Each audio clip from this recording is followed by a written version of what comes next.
Okay, so let's get this project ready for the grade. Now, we're going to have a little recap of the Baked Master workflow, and we will take a look at how to get past a crossfade as well. This project is fairly simple, save for this graphic shot in here, which does fade in. And it is baked in. We cannot change this fade, so we're going to have to work around this one. That takes a little bit of doing, and you have to think ahead about it, but we will go through how to fix this. So I've already made my scene cut bin down here, scene cut material. I'm going to right click on PC01 Baked Master for Udemy.mov and choose Scene Cut Detection. Once again, just to make absolutely sure we get it, what we are looking for is that the center and the rightmost viewer are clearly from the same shot, and that the leftmost viewer is clearly from a different shot. That means that this edit is correct. So I'm going to drag my confidence threshold line down a little, and then I'll hit Auto Scene Detect and wait for Resolve to do its thing. It won't take very long at all.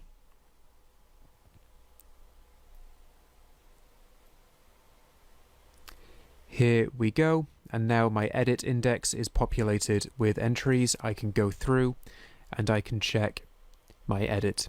Now there are a few grey lines here which I need to check because they could be missed edits. And sure enough, this is just an edit from between two very similar looking shots in terms of colours and tone. So I need to get to the right place with the playhead and hit Add to fix that. Then click back in the edit index and go through and keep checking. There's another one here. That's another missed edit.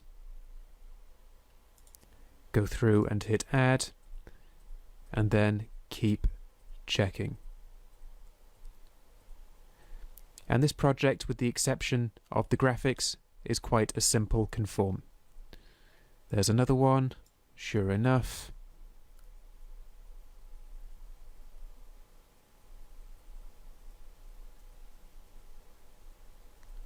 There we are.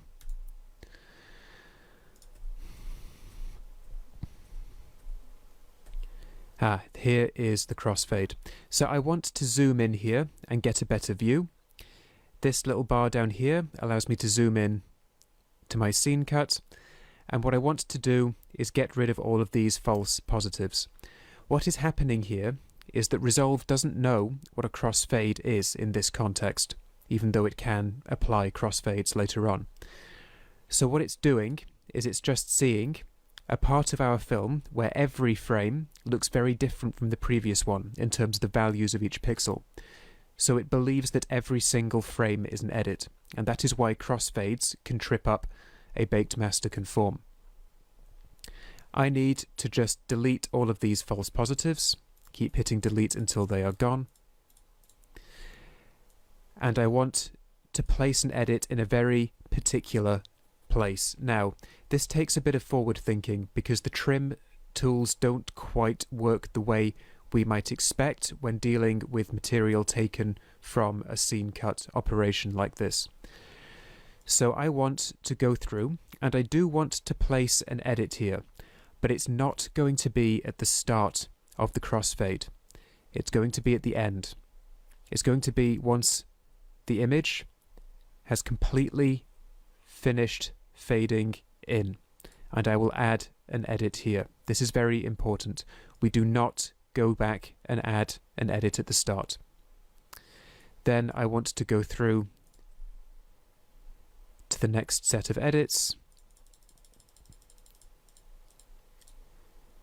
and I want to find where the fade to the next shot of the next contributor just starts, and I believe it's here. And I want to add an edit there. So these interview shots do have the crossfade of the graphics coming in, but that is what we need, as we will see later. So make sure you set it up this way. Do not cut at the end of the fade. You want this fade bit to be on the footage of the interviewees, of the contributors. I'm going to drag my zoom bar back to the left and then just keep on going with the rest of the proof check, and it's pretty stable throughout the rest of this edit. I always enjoy trying to think of which celebrities do these interviewers resemble. He reminds me a little bit of the actor who played Francis in Malcolm in the Middle from certain angles. And then I just need to keep checking these. Cool. So I've now got a clean proof-checked edit, and I've got a little bit of weird overlap in these crossfades, but we will see soon enough how we put that to use. So I'm going to hit Add Cuts to Media Pool, and I'm going to close my Scene Cut detector.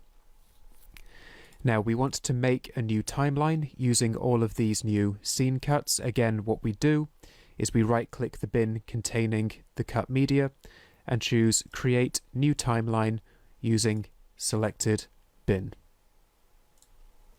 I'm going to call this timeline PC01 Work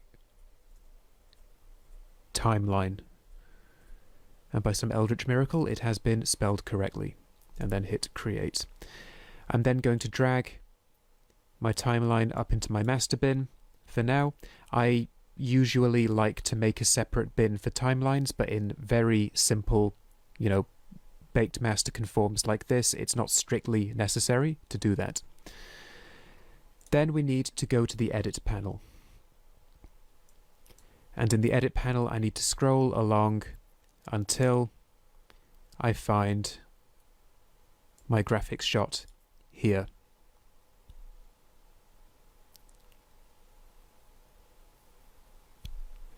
And here is what we need to do.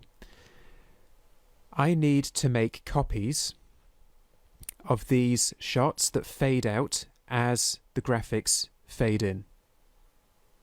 And it will get a little bit confusing in the grade.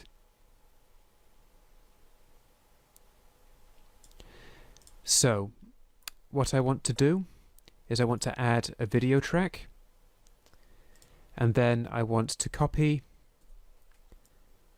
just click this down here, Control C, and then if you have the little white chain up here selected, you'll get both. If you don't, you can just choose the video. This is a silent track anyway, so it doesn't really matter what happens down here with the audio. I'm going to copy this, and what I need to do is I need to hit this odd little indicator, this little rectangle with the two arrows in it, in track 1, and make sure that it is deselected. I then need to drag the playhead back to the start of the clip, and then Control V to paste a copy of itself on top. Now this seems a little convoluted, but bear with me. I then need to find where the crossfade begins.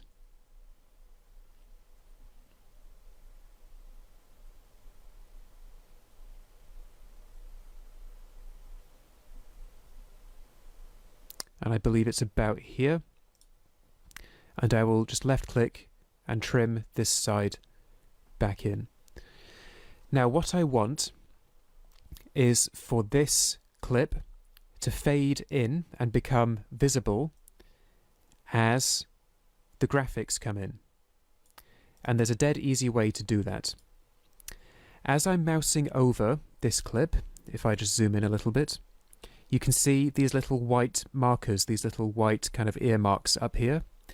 These are the fade sliders, and they will let me make a clip fade in dead easily. The one on the left is fade in, the one on the right is fade out. So if I solo this track and drag this to the left, what you will see is it fades in over the course of this ramp. So what I want to do is make it fade in all the way from the left. And what I get, if I solo it, is it fading in as the graphics come in. What we're going to do is we're going to leave this clip ungraded. And what will happen is that we can grade this clip now in the color panel. But the clip on top of it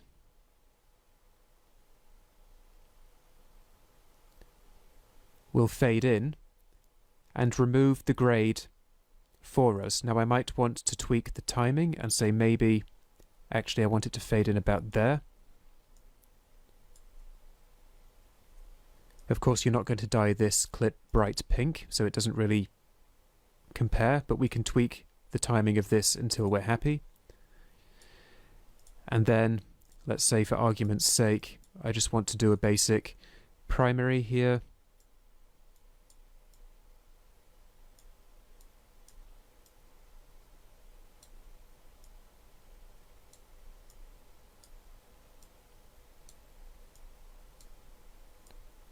And what the hey, let's just push up that blue suit very quickly whilst we're here.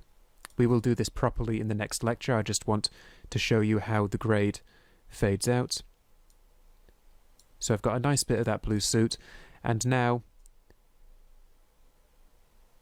what happens is that grade fades out very nice and naturally as the graphics come in. And we just need to do the same thing for the other side.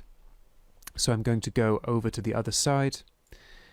I need to copy that, get the playhead in place, make sure I have this odd little symbol here deactivated for video track 1, paste it in, and this time I want to fade out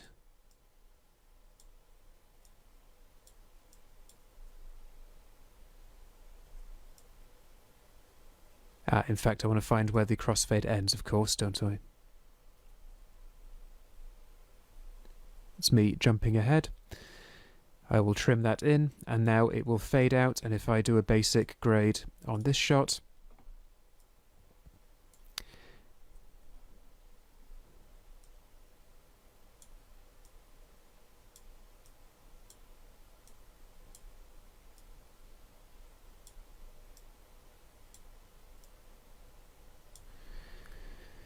what will happen now is that the grade is not going to interfere with the graphic, because if I start to grade the graphic, you know, it's going to look very odd indeed. We don't grade graphics and animation this way. So now we have the grade no longer interfering with the graphics.